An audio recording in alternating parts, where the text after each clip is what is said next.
Okay, hi. So we're here, and I want to give you some information about the hydrofracking assignment. This is from chapter 13, the kind of the work, the case study for chapter 13. So hydrofracking.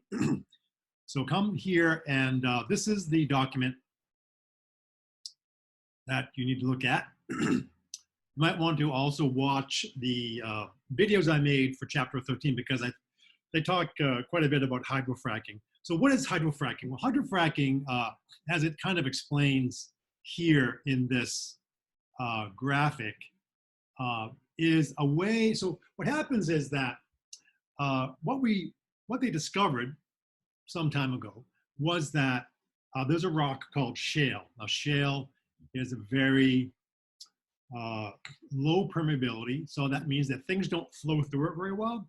If you think about limestone, you might know what limestone is here in Florida. Water moves through it pretty quickly. Think of it like an English muffin or maybe a sponge. It's hard, but things can get through it. But shale is very dense, and it has these little micro holes, but they're not connected very well. But what we discovered was that this shale material, which there are big deposits of it in many places in the U.S. in the Northeast, there's called the big part of it, a big deposit called the Marcellus shale, and we talk about that in the textbook. I talk about it in the lectures that I recorded. Anyways, this Marcellus shale, super full of natural gas or methane. But the thing is that it's all tied up in these very little little bubbles embedded in this rock, and it's super difficult to get out. And think of it, if you've ever been to ice cream shop and you ordered a frap, or I think there's a place around here that makes a milkshake called the concrete, so that when you take it and you put a straw in it, the straw will just stand straight up in it, straight up in the cup, right? So it's like that. So if I was going to drill a well and come into my material with a well to suck things out of it, it really doesn't work very well. I mean, I would have to have wells, boom, boom, boom, boom, boom, boom, boom, boom, all over the place. So what we discovered, though, was that instead of putting wells like this, we can put wells like this, or horizontally. And what happens is, if you look in this drawing here, where my pointer is, this is where this material here, down here, this is where all the good stuff is. And if you had to put wells in up and down, right, it would take thousands of them. But you can come right through the sweet spot with this horizontal well, and you can start to suck out the methane. Now, how do you suck the methane out? Well, the problem is it's all wrapped up in these little teeny pores.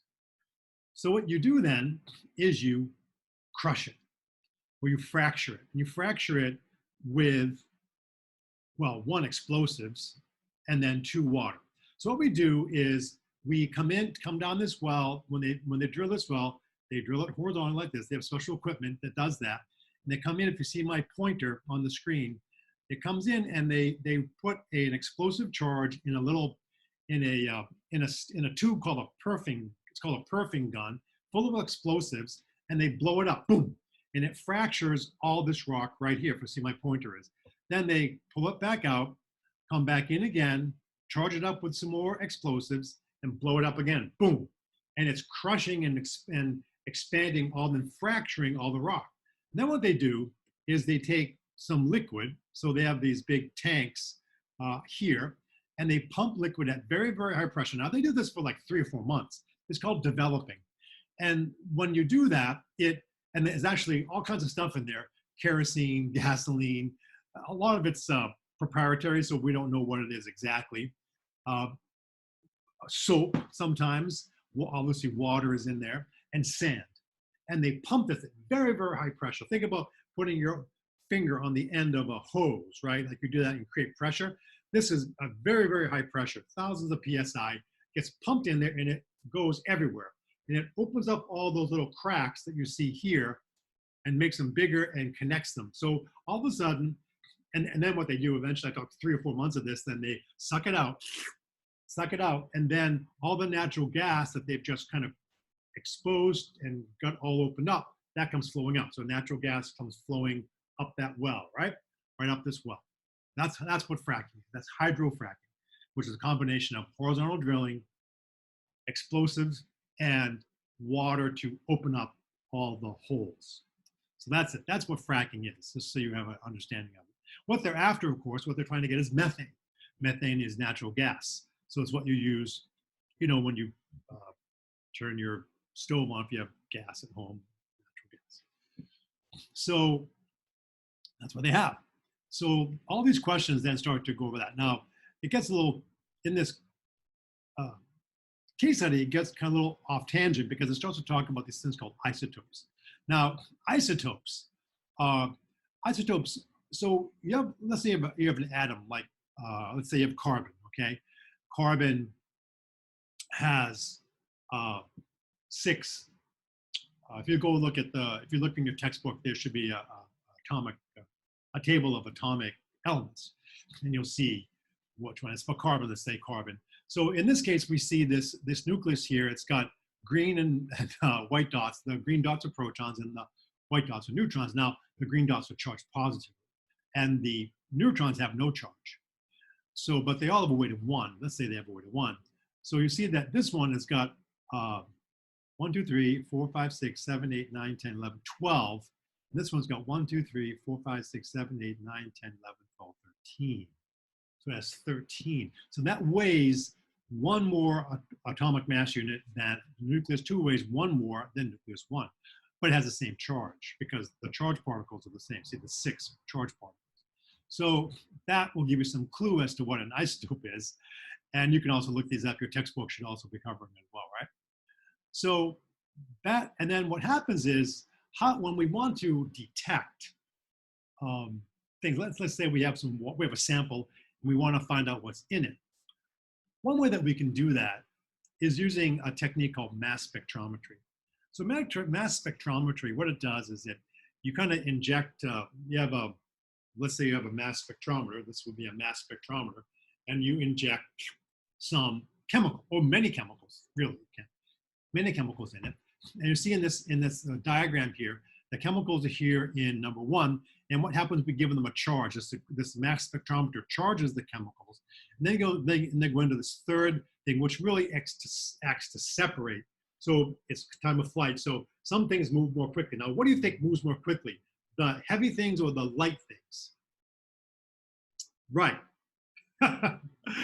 And they move through this separation area. Obviously, the light ones are going to go faster. I mean, just like if you're running with a 50-pound weight on your back or not, you're going to run slower with the weight and faster without the weight. So this is based on mass. So the mass goes through anyway. So it hits this detector. And what we see here is a mass spectrum. What we're seeing here is that this is how much of something there is. So this is more of this than this. And what happens is when you look at mass spectrum, and now it's way beyond your pay grade in this case, but what happens is the chemical you put in, it gets all smashed to pieces. What we're seeing here are the different pieces. The heavy ones come out first. Heavy ones come out, light ones come out first, and the heavy ones come out last, okay? So from all that stuff, we know, and this has a pattern. There's no way you would know this, but if you took a course in analytical chemistry and took a specialized course in mass spectrometry, like I did, then you will be able to look at these and say, oh yeah, that's definitely toluene, right? So every chemical has a signature that we look for in these mass spectra, right? So that will help you answer these things here. By the way, the questions ask you about this difference between biogenic and thermogenic methane, or natural gas. And what happens, biogenic means it's made by like bacteria. So and this bacteria, so that would really be now. That's a kind of a now thing, right? Thermogenic methane was formed a long time ago. It's formed chemically, not necessarily biologically, and it's very, very old. So that would be one of the differences that you would expect to see. So the biogenic would be newer, and the thermogenic would be older. Now, you might want to think about, so why would that be important in terms of what's coming through that mass spectrometer? That's what that question is we're trying to get at, all right? And then we have these other further questions, right? Now, the answer to number 3, I put in the case study. That is right. Let me come back here and get out of here. Where is it? Hang on. This thing here will answer that question if you look at it, okay? Now, what happens is I took all those questions that were in that case study and I just put them together in one document. So it makes it easy for you and for me to grade it. So you just want to come in here and you want to this is a Word document, so you can open up and just please type your answer right in these spaces, right? And you can, keep going if you have to talk that much. Now, there are quite a few questions here. There are actually 15, 16, 17, 18 questions. So again, as in other case studies, what I suggest you do is that you break yourselves up so that everybody in the group answers a certain number of them. And then put your initials by the ones that you answer, okay? And then the case study reflection, of course, is the same as always. Go ahead and complete this like you always have been doing. So this is your last case study. So that's it for the case study. So I want to wish you a lot of luck in this one.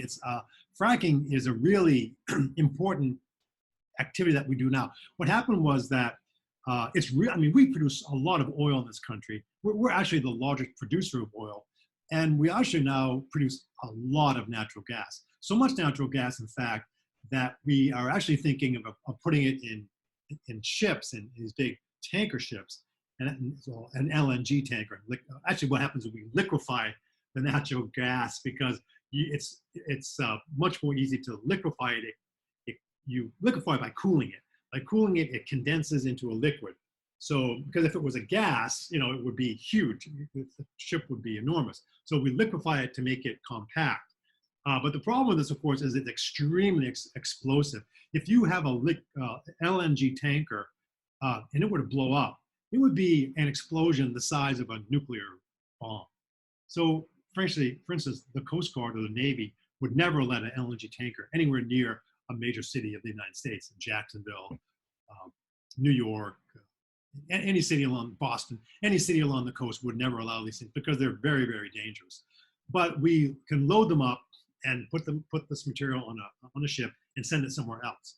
Always in the past, we've been importing natural gas, but now with this fracking technology and this Marcellus shale, we produce just an enormous amount of natural gas. That's the end of my speech about natural gas.